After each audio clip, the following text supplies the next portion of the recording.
महाराष्ट्र में हुए चुनाव को लेकर एक अजीब खबर सामने आई है। आपको बता दें कि दहिसर विधानसभा से एनडीए प्रत्याशी मनीषा चौधरी ने जीत दर्ज की है। वहीं दूसरे स्थान पर शिवसेना यूबीटी के प्रत्याशी विनोद घोसालकर दूसरे स्थान पर रहे। वहीं राजेश गंगाराम येरुनकर महाराष्ट्र नवनिर्माण सेना उम्मीदवार को 5456 वोट मिले और तीसरे स्थान पर रहे, मगर राजेश येरुनकर को मात्र अपने ही बूथ से 2 वोट पड़े। जहां उनका बूथ है वहां से उनको 2 वोट पड़े हैं। उनका आरोप है कि मेरी पत्नी, मेरी मां और मेरी बेटी, इनका वोट मुझे नहीं मिला। ये हो ही नहीं सकता, मगर मेरे बूथ से 2 वोट पड़े, यह कैसे संभव हो सकता है? ये सरासर ईवीएम घोटाला है। ये आरोप लगाते हुए उन्होंने और स्थानीय लोगों ने कड़ा विरोध जताया है। नमस्कार, मी राजेश येरुनकर, 153 दहिसर विधानसभेचा मनसेचा उमेदवार।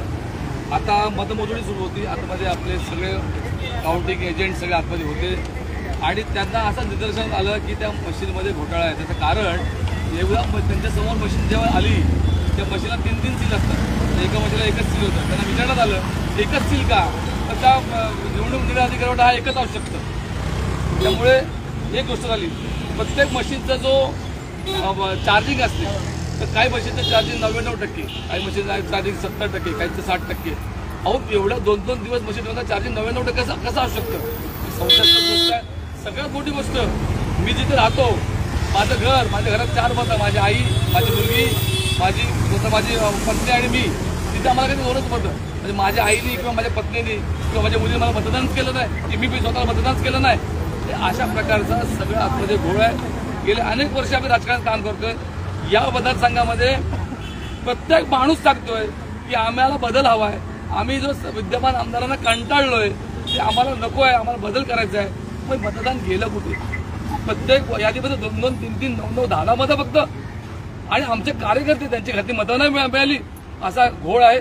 मी ज्या काउंटिंगमध्ये ते बघलेले एजंट होते त्यांना मी सांगतो की आपण आपलं मत मांडा। इलेक्शन्स बंद करून टाका। अतिशय संताप आलेले, बंद करा इलेक्शन्स। दरवर्षी हे होणार असेल ना तर अजिबात गरज नाही।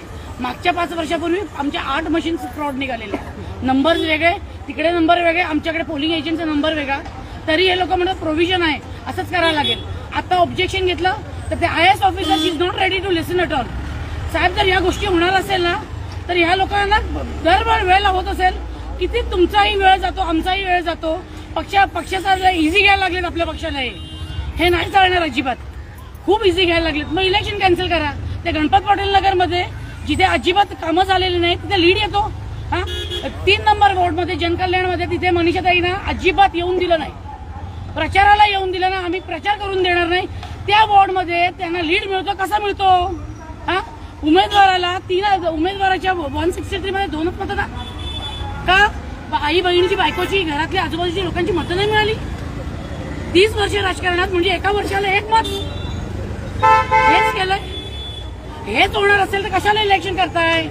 आमचे टॅक्सचे पैसे घालवायचे, आम्हाला धड रस्ते द्यायचे नाही, काही द्यायचं नाही।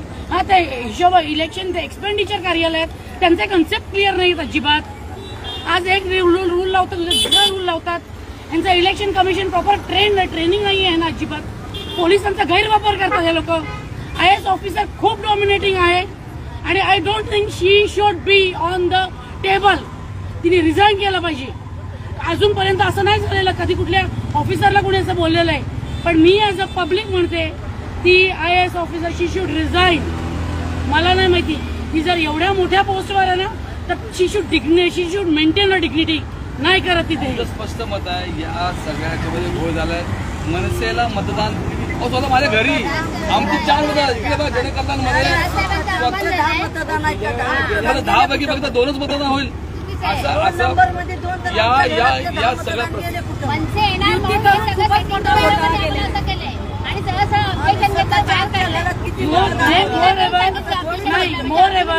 हे लोक 4-4 पक्ष, 3-3 पक्ष एकत्र येऊन लढतात। अरे हिम्मत असेल तर आमची एकट्याने लढा ना, मग दाखवतो तुम्हाला आमची काय ताकद आहे ती। आम्ही जर ठरवलं ना तर इथून कुणाला बाहेर जाऊन देणार नाही, अख्खी ताकद लावू मनसेच्या भीते. शांत आमचे साहेब आहेत ना शांत, त्याच्यामुळे आम्ही शांत आहोत. मशीनच्या नंबर वेगळा नंबर तर एक वेगळा नंबर अतिशय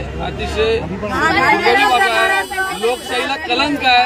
आणि आम्हाला दुर्दैवी वाटतं जिथे जिथे आम्ही राहतो त्या ठिकाणी 2-2 6 मतं. मला वाटतं हे एक्सप्लेन जर केलं तर बरोबर. पीपीएचएस चला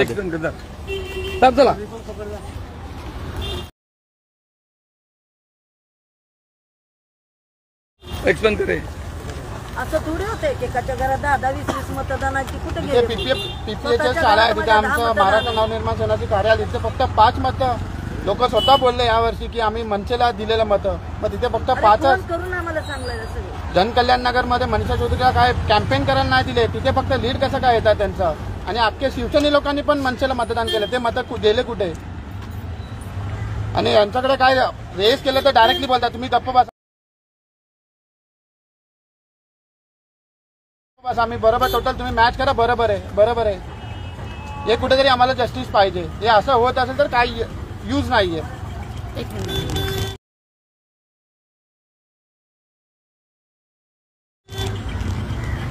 माझं ना आव्हान आहे, सोशल मीडियामध्ये खूप पॉवर आहे. जेवढी पॉवर आज प्रेसमध्ये, प्रिंट मीडियामध्ये, इलेक्ट्रॉनिक मीडियामध्ये पण नाही, ती पॉवर सोशल मीडियामध्ये. Let the people know what is going on here, what is going on with the democracy of India. Let the people know now. एजंटला कसं माहिती की आम्हाला एवढेच मिळणार आहेत करून, म्हणजे कोणाला